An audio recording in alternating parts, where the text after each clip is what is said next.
ಚಿಕ್ಕೋಡಿ ಶ್ರೀಗಳವರು ಹುಕ್ಕೇರಿ ಶ್ರೀಗಳವರು ಮಣ್ಣಿನ ದಿವಸ ರೈತ ನೇತಾರ ಅಂತೇಳಿ ಒಂದು ಬಿರುದನ್ನು ಕೊಟ್ಟು ನಮ್ಮ ಇಡೀ ಕರ್ನಾಟಕ ರಾಜ್ಯದಲ್ಲಿ ಜೋಡೆತ್ತವರು ಅಂತೇಳಿ ಚುನ್ನಪ್ಪನಾಗ ಹಾಗೂ ಶಶಿಕಾಂತ್ ಗುರೂಜಿ ಅವರಿಗೆ ಒಂದು ಮಾನ್ಯ ಪ್ರಶಸ್ತಿಯನ್ನ ಮುಡಿ ಮಾಡಿದರು.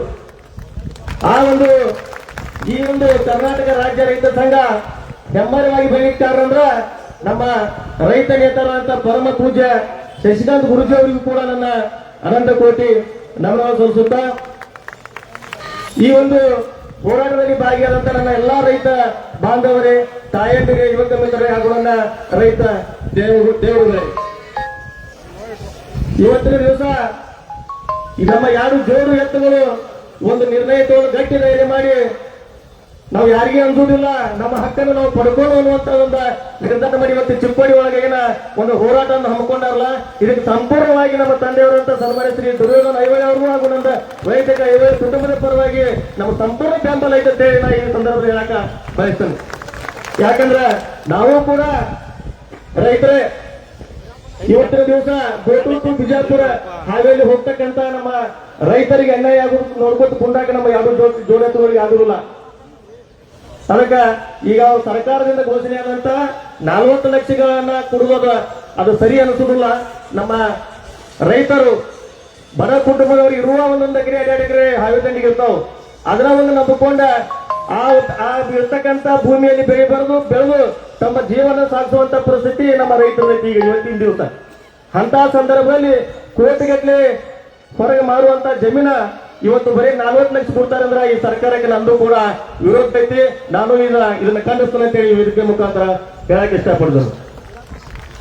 ಅದೇ ರೀತಿ ಚುನ್ನಪ್ಪನವರಿಗೆ ಮತ್ತು ಗುರೂಜಿಯವರಿಗೆ ನಾ ಇವತ್ತಿನ ದಿವಸ ಬಹಳ ಅಭಿನಂದನೆ ಮತ್ತು ಧನ್ಯವಾದ ಹೇಳಕ್ ಇಷ್ಟಪಡ್ತೇನೆ. ಯಾಕಂದ್ರೆ ಹನುಮಾನ ಯಾತ್ ನೀರಾವರಿಯಲ್ಲಿ ಬರ್ತಕ್ಕಂಥ ಹಳ್ಳಿಗಳಿಗೆ ನೀರು ಪೂರೈಕೆ ಆಗುವಂತ ಹಳ್ಳಿ ಅಂದ್ರೆ ನಮ್ಮ ರಾಯಬಾಗ ಮತಕ್ಷೇತ್ರದಲ್ಲಿ ಬರ್ತಕ್ಕಂಥ ಎಲ್ಲಾ ಸಂಪೂರ್ಣ ನಮ್ಮ ಮತಕ್ಷೇತ್ರ ಹಳ್ಳಿಗಳಿದೆ. ಈ ಒಂದು ನೀರಾವರಿಯನ್ನ ಸಂಪೂರ್ಣ ನಮ್ಮ ಭಾಗದ ಜನರಿಗೆ ತಲುಪಿಸಬೇಕು ಅಂತ ಅನ್ನುವಂತ ಫಲತಟ್ಟು ನಿಂತಂತವರು ನಮ್ಮ ತಂದೆಯವರು ಸನ್ಮಾನ್ಯ ಶ್ರೀ ದುರ್ಯೋಧನ ಐವಳಿ ಅವರು. ಇವತ್ತಿನ ದಿವಸ ವಿಧಾನಸೌಧದಲ್ಲಿ ಪ್ರತಿಯೊಂದು ಟೇಬಲ್ಗ ಪ್ರತಿಯೊಂದು ಆಫೀಸ್ಗ ಅಡ್ಡಾಡಿ ಚಪ್ಪಲ ಹಾಕೊಳ್ಳಕತ್ತಾರ. ಆದ್ರೂ ಆ ಹನುಮಾನ ಯಾತ್ ನೀರಾವರಿ ಇನ್ನ ನೀರಿನ ಹಂಚಿಕೆ ಇನ್ನೂವರೆಗೂ ಬಾರಾಗ್ತಾ ಇರಲಿಲ್ಲ. ಅದಕ್ಕೆ ನಮಗ ಇವತ್ತಿನ ದಿವಸ ಖುಷಿ ಅನಿಸ್ತೈತಿ. ನಮ್ಮ ತಂದೆಯವರ ಕಷ್ಟದಲ್ಲಿ ಇಡೀ ನಮ್ಮ ರೈತ ಬಾಂಧವರು ಎಲ್ಲರಿಗೂ ಭಾಗಿಯಾಗಿ ಈ ಒಂದು ಹೋರಾಟ ಮಾಡಿ ನಿಲ್ಲಕ್ಕೆ ನಿಂತಾರೆ ಅಂತ ಹೇಳಿದ್ರೆ ನಿಮಗೂ ಕೂಡ ನಾ ಈ ಸಂದರ್ಭದಲ್ಲಿ ಅಭಿನಂದನೆ ಸಲ್ಲಿಸ್ತೇನೆ. ಅದೇ ರೀತಿ ಶಿವಶಕ್ತಿ ಯಾತ್ ನೀರಾವರಿ ನಮ್ಮ ತಂದೆಯವರು ಕೂಡ ಡಿಸ್ಕಸ್ ಮಾಡಿದ್ರೆ ಈಗಾಗಲೇ ಅದು ಟೆಂಡರ್ ಪ್ರಕ್ರಿಯೆ ಪೂರ್ಣಗೊಂಡೈತಿ. ಒಂದು ವಾರದಾಗ ಟೆಂಡರ್ ಅನ್ನ ಕರೆದು ಕಾಮಗಾರಿಯನ್ನು ಚಾಲೂ ಮಾಡ್ತಾರೆ ಅಂದ್ರೆ ಒಂದು ನೋಡು ಚಾಲೂ ಮಾಡ್ಲಿಕ್ಕೆ ನಾವು ಅಲ್ಲಿ ಹೋರಾಟನ ಮಾಡಕ್ ಬರ್ತಾವ್ ಗಟ್ಟಿಯಾಗಿ ನಿಲ್ಲೋನು. ಅದೇ ರೀತಿ ಕೊಟ್ಟಬಾಗಿ ಯಾತ್ ನೀರಾವರಿಯಿಂದ ನೀರವನ್ನು ಸಂಪೂರ್ಣವಾಗಿ ಬರುವಂತಂತೇಳಿ ಎಲ್ಲರೂ ನಮ್ಮ ರೈತ ಬಾಂಧವರದೊಂದು ಒತ್ತಾಯ ಐತಿ. ಈಗಾಗಲೇ ಅದು ಅಲ್ಲಿ ಇರ್ತಕ್ಕಂಥ ಮೋಟರ್ಗಳೆಲ್ಲ ಸುತ್ತಾವು. ಆ ಮೋಟರ್ಗಳನ್ನ ಹತ್ತನಿ ಕಟ್ಟ ಕೊಟ್ಟರು ಅಂದ್ರೆ ಅವು ಕಟ್ಟಿಗೆ ರೆಡಿಯಾಗಿ ಬರ್ಬೇಕಾದ್ರೆ ಒಂದು ತಿಂಗಳು ಬೇಕಂತ. ಆದ್ರೆ ಹೊಸ ಮೋಟರ್ ಖರೀದಿ ಮಾಡ್ಬೇಕಾದ್ರೆ ಒಂದು ಮೋಟರ್ಗೆ 40 ಲಕ್ಷ ರೂಪಾಯಿ ಬೇಕಂತ. ಅದಕ್ಕೆ ನಮ್ಮ ತಂದೆಯವರು ಹೇಳೋರು ನಾಳೆ ಬೆಂಗಳೂರಿಗೆ ಹೋಗಿ ಸಂಬಂಧಪಟ್ಟ ಅಧಿಕಾರಿಗಳ ಜೊತೆ ಡಿಸ್ಕಸ್ ಮಾಡಿ ಆ ಅನುದಾನ ಒಂದು ಮೋಟರಿಗೆ 40 ಲಕ್ಷದಂತೆ ಹಣವನ್ನು ಬಿಡುಗಡೆ ಮಾಡಿ ಹೊಸ ಮೋಟರ್ ಖರೀದಿ ಮಾಡಿ ಆ ಕಾಮಗಾರಿನ ಚಾಲೂ ಮಾಡಬಹುದು ಅಂತ ಮಾತನ್ನ ನಮ್ಮ ಮುಂದ ಹೇಳಿದರೆ ಅದನ್ನ ಶಶಿಕಾಂತ್ ಗುರೂಜಿ ಅವರಿಗೂ ಹಾಗೂ ಚುನ್ನಪ್ಪನ ಪೂಜೆ ಅವರ ಮುಖಾಂತರ ತಮಗೆಲ್ಲರಿಗೆ ನಾ ಹೇಳಕ್ಕೆ ಬಯಸ್ತರು. ಅದಕ್ಕೆ ಯಾವತ್ತು ನಾವು ಐವಳಿ ಕುಟುಂಬದ ಪರವಾಗಿ ನಮ್ಮ ಸನ್ಮಾನ್ಯ ಶ್ರೀ ಶಾಸಕ ಆದಂತ ತಂದೆಯವರು ದುರ್ಯೋಧನ ಐವಳಿ ಅವರು ಸತತವಾಗಿ 2008ರಿಂದ ಇಡೀ ನಮ್ಮ ರಾಯಬಾಗ ಮತಕ್ಷೇತ್ರದ ಎಲ್ಲಾ ಭಾಗಗಳಲ್ಲಿ ನೀರಾವರಿ ಆಗಲಿ ರಸ್ತೆ ಆಗಲಿ ಅನೇಕ ಕೆಲಸಗಳನ್ನು ಮಾಡಿದ್ರೆ ನಿಮ್ಗಳು ಗೊತ್ತಿದ್ದಿಲ್ಲ. ಅದಕ್ಕೆ ನೀವೆಲ್ಲರೂ ಕೂಡಿ ನೀರಾವರಿ ಬದಲು ಏನು ಹೋರಾಟ ಮಾಡತ್ತಾರೆ ಅದಕ್ಕೆ ನಮಗೂ ಕೂಡ ಒಂದು ಗಟ್ಟಿ ಧೈರ್ಯ ಬಂದೈತಿ.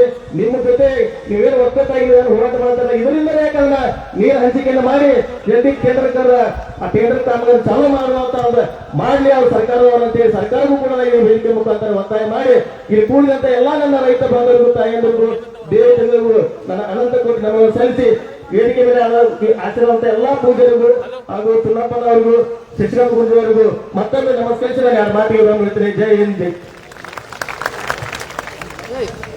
ಅರುಣ ಐವಳಿ ಅವರು ಯಾಕಂದ್ರೆ ಅವ್ರ ತಂದೆಯವರ ಬಹುಶಃ ಬೇರೆ ಕಡೆ ಯಾವುದೋ ಕಾರ್ಯಕ್ರಮಕ್ಕೂ ಇಲ್ಲ ಒಂದು ಕಾರ್ಯಕ್ಕೆ ಬೆಂಗಳೂರು ಹೋಗಿರ್ಬೇಕು. ಆ ವಿಷಯ ನಾ ಹೇಳೋದು ಮಾಡ್ತೀನಿ. ನನ್ನ ಎಲ್ಲಾ ರೈತ ಬಂಧುವರಿಗೂ ನಮ್ಮ ತಂದೆಯವರ ಪರವಾಗಿ ನಾನು ಮೊದಲ ಕ್ಷಮೆಯನ್ನು ಕೇಳ್ತೇನೆ. ಯಾಕಂದ್ರೆ ಈ ಹೋರಾಟದಲ್ಲಿ ಅವರು ಕೂಡ ಭಾಗಿಯಾದವರಿದ್ರು. ಆದ್ರ ಈ ಬರಗಾಲ ವೀಕ್ಷಣೆ ಸಲುವಾಗಿ ಮ್ಯಾಲಿನವ್ರ ತಂಡವನ್ನು ರಚನೆ ಮಾಡಿ ಬಿಜಾಪುರ ಜಿಲ್ಲಾ ಮುದ್ದೇಬಿಳ ಆ ಭಾಗಗಳೇ ನಮ್ಮ ತಂದೆಯವರನ್ನ ವೀಕ್ಷಣೆಗೆ ಕಳಿಸಿದರು. ಅದಕ್ಕೆ ಇವತ್ತು ಅವ್ರು ಬರಕ್ಕಾಗಿಲ್ಲ. ಅದಕ್ಕೆ ಅವರ ಪರವಾಗಿ ನಾನೇ ಬಂದನಿ. ಯಾವತ್ತು ಅವರು ನಿಮ್ಮ ಬೆನ್ನೆಲುಬಾಗಿ ನಿಂತಾರು, ನಾನು ಕೂಡ ನಿಮ್ ಜೊತೆಯಾಗಿ ಇರ್ತೇನೆ ಅಂತ ಹೇಳಿ ವೇದಿಕೆ ಮುಖಾಂತರ ಹೇಳಕ ಬಯಸ್ತೇನೆ.